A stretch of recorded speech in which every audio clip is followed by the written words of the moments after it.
ये वीडियो मुझे हिंदी में करने की ज़रूरत इसलिए पड़ रही है क्योंकि मेरे हिसाब से बहुत से लोग हैं जो अंग्रेजी नहीं जानते हैं, लेकिन उनको भी ये परेशानी हो सकती है।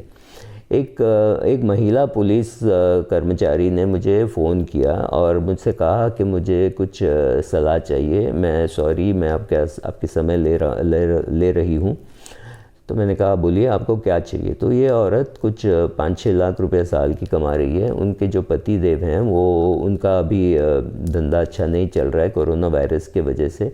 तो 2-3 साल से उन्होंने इनकम टैक्स का रिटर्न भी फाइल नहीं किया। उनके पास उतना इनकम नहीं है कि वो रिटर्न फाइल करें। तो इस औरत के पास कुछ पैसे हैं जो निवेश करना चाहती है और कुछ उसको बीमा भी लेना है, जीवन बीमा। मेडिकल उनको शायद उनके कंपनी से मिल जाने के वजह से, मतलब स्टेट गवर्नमेंट से मिल जाने के वजह से उन्होंने मेडिकल इंश्योरेंस की बात नहीं की। मेन ब्रेड विनर है तो ऑब्वियसली उनको इंश्योरेंस तो चाहिए। तो मैंने कहा आप एक काम कीजिए, आप टर्म इंश्योरेंस ले लीजिए और थोड़ा पैसा आप निवेश करना शुरू कीजिए। हाँ, आपका लोन है, फिर भी महीने का 500 रुपये का तो आप बचत स्टार्ट कीजिए, तब तक लोन चुक जाएगा। फिर ये 500 का 5000 7000 जो आपकी क्षमता है उसके हिसाब से आप कर सकते हैं। तो उन्होंने पूछा आप मुझे कोई आप एजेंट, तो आप मुझे कोई एजेंट दे दीजिए, मैं जिस शहर में रहती हूँ। तो मैंने कहा मैं एजेंट का नाम तो नहीं दे सकता क्योंकि मैं जानता नहीं हूँ कोई एजेंट आपके शहर में। तो और मैं एजेंट का नाम कभी नहीं देता क्योंकि मुझे पता ही नहीं है मैं किसके बारे में बात कर रहा हूँ। हाँ, कुछ लोग हैं जिनको मैं जानता हूँ, कुछ लोग चेन्नई में हैं, कुछ लोग दिल्ली में हैं, कुछ लोग पुणे में हैं, कुछ लोग बम्बई में हैं, जिनको मैं जानता हूँ, जिनको मैं फ़ोन करके बोल सकता हूँ ये पुलिस कर्मचारी है, इनको आप एक सीधा साधा टर्म इंश्योरेंस दे दीजिए। लेकिन ये नहीं हुआ। तो वो बेचारी वो एक एडवाइज़र के पास गई। उस एडवाइज़र ने उससे पैसे लिए और उसको एडवाइस दिया कि आप एक काम कीजिए, आप पहला अपना सब कर्जा चुका दीजिए, फिर आप निवेश स्टार्ट कीजिए, अभी आपको निवेश करने की कोई ज़रूरत नहीं है। तो वो ख़त्म, 1500 रुपये दे दिए और चली गई। तो फिर उसको फ़ोन आने लगे, आप एक काम करो, आप ये पॉलिसी ले लो, वो पॉलिसी ले लो। और ये ऑब्वियसली ये सब एंडोमेंट पॉलिसीज़ थे। तो 1500 रुपये आप चार्ज करोगे एडवाइस देने के लिए। उसमें ये एडवाइस जो मैं ऑलरेडी दे चुका था, मुझे उस 1500 के बारे में कोई प्रॉब्लम नहीं है। उसके बाद आपको पता चल जाता है कि इनको इंश्योरेंस लेना है, आप इंश्योरेंस के लिए उसे चेस करोगे, वो भी एंडोमेंट। मतलब जिसके पास गई वो डेफिनेटली एडवाइज़र तो नहीं है, वो इंश्योरेंस एजेंट है, या तो वो इंश्योरेंस एजेंट्स के साथ काम करता है, जो भी है। तो वहाँ लकीली वो औरत ने मुझे फ़ोन किया और मैंने कहा नहीं, ये प्रोडक्ट आपको नहीं लेना है। तो 1500 रुपये गए। तो कोई ऐसी ख़ास सलाह भी नहीं मिली, लेकिन चेस हुई कि भाई आप इंश्योरेंस की पॉलिसी ले लो। उसके बाद उसने फिर मुझे फ़ोन किया। मैंने कहा नहीं, आपको ये पॉलिसी नहीं लेना है, आपको टर्म इंश्योरेंस लेना है। तो मैंने उसको भेज दिया HDFC लाइफ के पास ऑनलाइन लेने को। जब वो ऑनलाइन फिल करते हो ना फॉर्म, तो आपको फ़ोन आता है। तो फ़ोन ये आता है कि आपको कुछ प्रीमियम वापस चाहिए। आप जो प्रीमियम भर रहे हो, अगर आपने टर्म इंश्योरेंस लिया, आपका पूरा पैसा डूब जाएगा, आपको कुछ नहीं मिलेगा। आप हर साल आप 10,000 रुपये भरोगे, वो पूरा डूब जाएगा। 20 साल आपको कुछ नहीं मिलेगा, आपके 2 लाख रुपये चले गए, राइट। ये बोला जाता है ताकि वो टर्म इंश्योरेंस ना खरीदें। मुझे ये पता नहीं कि इंश्योरेंस कंपनीज को टर्म इंश्योरेंस बेचने में क्या प्रॉब्लम है, लेकिन फेयरली ऑब्वियस उनकी कमाई उसमें कम है, एंडोमेंट में ज़्यादा है। तो मैंने कहा नहीं, आपको ऐसा कोई पॉलिसी नहीं लेना चाहिए जिसमें प्रीमियम वापस मिले, आपको तो प्योर इंश्योरेंस लेना चाहिए, सिर्फ ऐसा टर्म इंश्योरेंस कि आपके मरने पे आपके घर वालों को पैसा मिले। मतलब इनके केस में उनकी एक 3 साल का लड़का है और उनके पति है, तो वो उसके लिए इंश्योरेंस ले रही है, सो उनको वो पैसा मिल जाए, तो यही चाहिए। तो ठीक है, वो औरत फिर गई और फिर उसने पूछा कि भाई मुझे वो वाला पॉलिसी नहीं चाहिए जिसमें पैसा मिलता हो, मुझे प्योर टर्म इंश्योरेंस चाहिए। हाँ मैडम, हमारे पास बहुत सुंदर पॉलिसी है, आप 35 साल से 55 साल को ही आपको प्रीमियम भरना है, बहुत खूब, इतने ही साल आप प्रीमियम भरिए, लेकिन आपको लाइफ कवर 85 साल तक मिलेगा। तो फिर और उस औरत ने मुझे फ़ोन किया और मैंने कहा आपको नहीं चाहिए 85 साल तक, क्योंकि जब आप 55-57 के हो जाओगे, आपका बेटा कमाने लगेगा, वो अभी 3 साल का है, तो अगले 20-22 साल के लिए आपको इंश्योरेंस चाहिए, उससे ज़्यादा तो आपको नहीं चाहिए। तब तक आपका बेटा कमाने लगेगा, आपके पति की बिज़नेस अच्छी चल जाएगी, ये तो कोरोना की वजह से नहीं चल रही है। So she does not need insurance beyond 55। तो ये हम क्यों पॉलिसी बेचते हैं, ताकि उसका प्रीमियम ज़्यादा हो और ज़्यादा कमाई हो।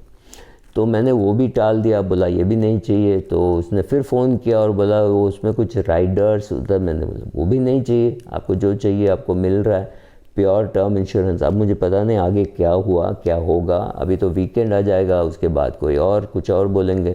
तो मैं तो चाहता हूँ कि मैं उसे ICICI कोटक ऐसे 1-2 जगह और ट्राई करने को बोलूँ, ताकि उसको पता चले कि कौन कितने पानी में है और फिर प्योर टर्म इंश्योरेंस ही लेना है। दोस्तों, जब मैं आपको अपने वीडियोस में कहता हूँ कि आप टर्म इंश्योरेंस लीजिए, मेरा यही मतलब है वो 20 साल, मान लीजिए आप 35 साल के हो तो आपको 20 साल का टर्म इंश्योरेंस लेना है, जो जिसका पेमेंट पीरियड 20 होगा और कवर भी 20 होगा।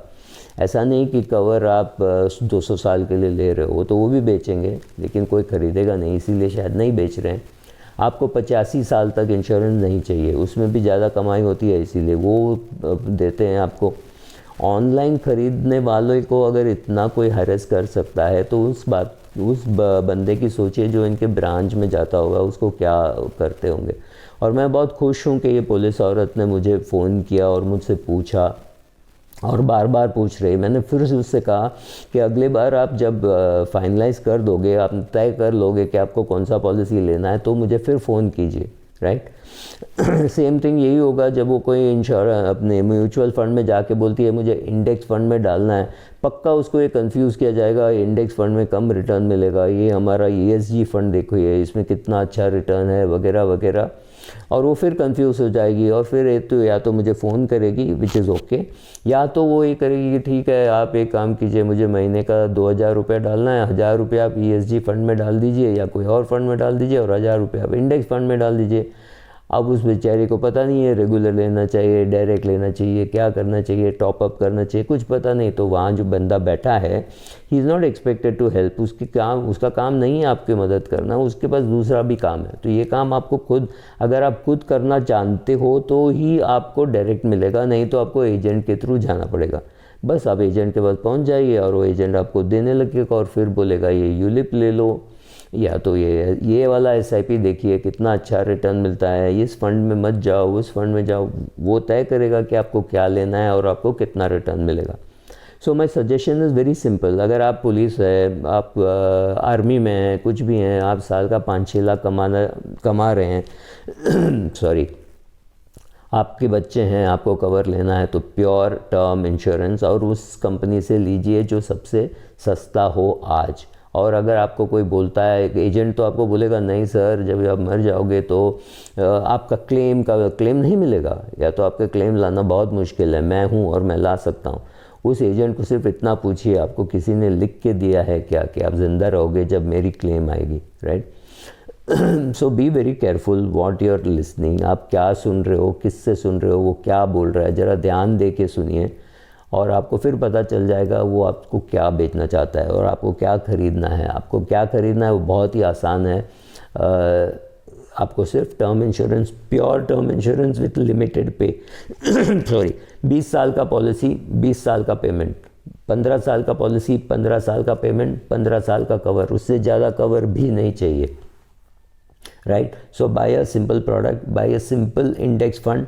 आपको वो पता नहीं है कि कौन सा इंडेक्स फंड लेना है, तो BSE फंड लीजिए या तो NSE फंड लीजिए, it doesn't matter, it is a large cap fund, but it is better than buying a wrong product because you got a wrong agent. And अभी आपको मैं ये भी इसीलिए बोल रहा हूँ कि मैं ये वीडियो हिंदी में कर रहा हूँ ये समझाने के लिए कि मेरे ब्लॉग में जब आप आओगे या मेरे ब्लॉग में जब आप आओगे, मैं कुछ भी बेचने की कोशिश नहीं कर रहा हूँ।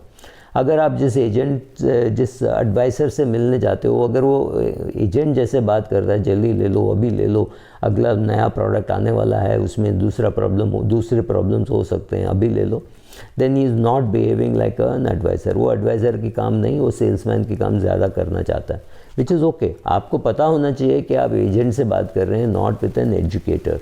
वो आपको सिखाने के लिए नहीं बैठा है, वो अपने माल बेचने के लिए बैठा है। अगर उसमें से आपको कुछ सीख लेनी है तो ये है कि आप उसके पास दोबारा ना जाएं। That's all. Thank you.